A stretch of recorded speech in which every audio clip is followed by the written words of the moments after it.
Bible చెప్పినటువంటి formula ఏంటో చెప్పమంటారా? ఉపకారం చేసిన వాడికి ఉపకారమే కాదు, నీకు అపకారము చేసిన వాడికి కూడా ఉపకారము చేయాలన్నది బైబిల్ నేర్పించినటువంటి సూత్రం అండి. నీ శత్రువుకు కూడా మేలు చేయాలన్నది బైబిల్. మనం మేలు చేసిన వాడికి మేలు చేయలేకపోతున్నాం, కీడు చేసిన వాడికి మేలు చేసి ఆ స్థాయికి, ఆ లెవెల్కి మనం ఎప్పుడు వెళ్ళాలి? పాయింట్ అర్థమైందా? మేలు చేసిన వాడికే తిరిగి మేలు చేయలేని స్థితిలో ఉన్న మనం కీడు చేసిన వాడికి కూడా మేలు చేసే ఆ స్థాయికి మనం ఎప్పుడండి వెళ్ళిపోతాం చెప్పండి?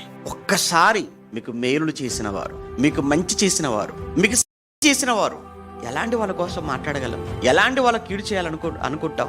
ఎలాంటి అసలు మనం ఎలా మర్చిపోతాం అంటే, దేవుడు చేసినటువంటి మేలులను అనుభవిస్తూ దేవుని మేలునే మర్చిపోతున్న మనిషి ఇక మనిషి మేలును గుర్తుపెట్టుకుంటాడా చెప్పండి? అందుకే చెప్తున్నాడు, దేవుడు పట్ల కృతజ్ఞత లేనివాడు మనిషి పట్ల కూడా కృతజ్ఞత చూపించాలి.